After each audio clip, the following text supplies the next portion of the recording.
I am a single female in my mid-20s. I had just graduated from college and landed my first job in the city. After months of apartment hunting, I finally found a cozy one-bedroom apartment in a safe and quiet neighborhood. The complex had a mix of young professionals and families, and everyone seemed friendly and welcoming. Howard, my next-door neighbor, was one of the first people to introduce himself. He was a middle-aged man with a warm smile and a gentle demeanor. He offered to help me move my furniture and even gave me a tour of the complex. He seemed like the ideal neighbor, and I was grateful for his kindness. But things took a turn for the worse when Howard started to show a more intense interest in me. He would knock on my door at all hours of the day, just to chat or bring me gifts. He even started to show up at my workplace, claiming that he was in the area and wanted to say hi. At first, I thought he was just being friendly and wanted to be a good neighbor. But as time went on, his behavior became more and more unsettling. He would constantly ask me personal questions and make inappropriate comments about my appearance. I started to feel uncomfortable and tried to distance myself from him, but he wouldn't take no for an answer. One day, when I came home from work, I found a note from Howard on my doorstep. It read, "I can't stop thinking about you. You're the most beautiful woman I've ever seen. I know we're meant to be together." I felt a chill run down my spine as I read the note. I knew that something was seriously wrong. From that day on, things started to escalate quickly. Howard would leave love letters and gifts at my doorstep, even though I repeatedly told him that I wasn't interested. He started to show up at my apartment unannounced, and I would often find him sitting on my couch, waiting for me to come home. One night, I woke up to find Howard standing over my bed, staring at me while I slept. I screamed and ran out of my apartment, but he chased after me. I knew I had to get away from him before it was too late. I went to the police and filed a restraining order against Howard, but he wouldn't give up that easily. He would still follow me around the complex and show up at my workplace. I was constantly looking over my shoulder, afraid that he would appear out of nowhere. After months of living in fear, I finally decided to move out of the apartment complex and start fresh. It was a traumatic experience that left me shaken and scared for a long time. I never would have thought that my friendly neighbor could turn into a dangerous stalker, but it just goes to show that you can never truly know someone's true intentions. To this day, I still get chills thinking about what could have happened if I hadn't taken action and moved away. I shudder to think about what he might have done if I hadn't gotten a restraining order. Even though I was in a new apartment and a new area, I still felt anxious and paranoid. Every time I heard a knock on the door or heard footsteps in the hallway, my heart would race with fear. It was a long and difficult road to recover from the trauma that Howard had inflicted upon me. But even after all these years, I still wonder what happened to him. Did he find another victim to obsess over, or did he finally realize how dangerous his behavior was and seek help?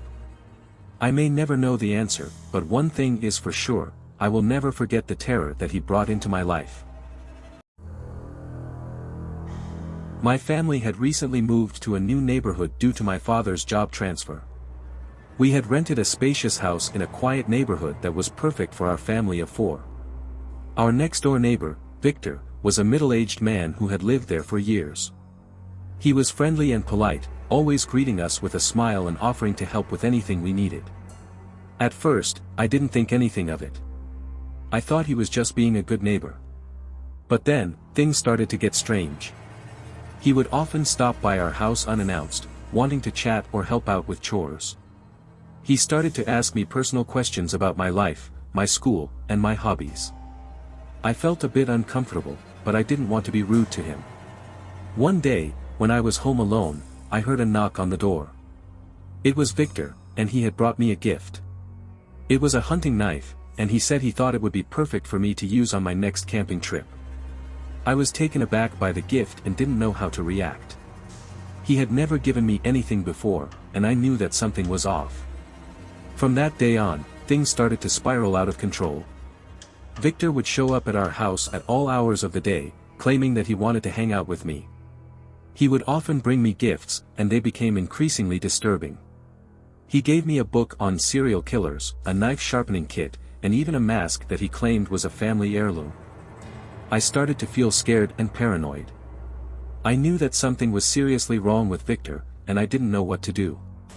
I tried to distance myself from him, but he wouldn't take no for an answer. He even started to follow me around the neighborhood, watching me from afar. After weeks of living in fear, I finally told my parents. They were shocked and horrified by what I told them, and they immediately contacted the police. They found out that Victor had a history of mental illness and had been arrested several times for stalking and harassment. We moved out of the neighborhood shortly after, but the experience left me traumatized. I couldn't believe that someone who seemed so nice and friendly could have such sinister intentions. It was a terrifying experience that I wouldn't wish on anyone, and it taught me that you can never be too careful when it comes to your safety. To this day, I still think about what could have happened if I hadn't been brave enough to speak up. I'm just grateful that my family and I are safe, and that we can move on from that traumatic experience. I had just moved to a new city to attend college and was looking for an affordable place to live. I found an ad on a college housing website for a room for rent in a 2-bedroom apartment. The rent was reasonable, and the location was perfect for me, so I decided to move in. My roommate, Sarah, seemed nice at first. She was friendly and welcoming, always offering to help me with anything I needed. We got along well, and I was relieved to have found a good living situation. But then, things started to get strange. Sarah would often come home late at night, drunk and disoriented. She would wake me up with her loud music and partying, and I started to feel uncomfortable in my own home. She would also bring home strange men and women, and I didn't know who they were or what they were doing in our apartment. I tried to talk to Sarah about it, but she would always brush me off or make excuses. I started to feel scared and paranoid, not knowing what to do. But then, things took a turn for the worse. One day, when I was home alone, I heard a strange noise coming from Sarah's room. It sounded like someone was rummaging through her things. I hesitantly knocked on her door, but there was no answer. I slowly opened the door and saw Sarah rummaging through a pile of clothes, muttering to herself. She looked up and saw me, and her eyes widened with fear and anger. She started to scream at me, accusing me of spying on her and invading her privacy. I was taken aback by her reaction and didn't know how to react. From that day on, things started to spiral out of control. Sarah became increasingly erratic and unpredictable. She would often accuse me of stealing her things or plotting against her.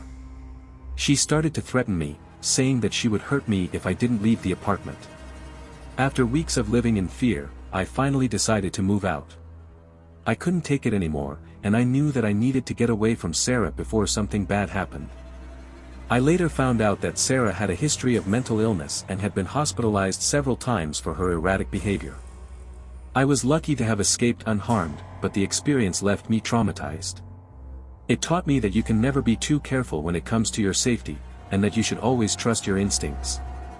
I hope that no one else has to go through the same terrifying experience that I did, and that we can all learn to be more aware of the dangers that can lurk right next door.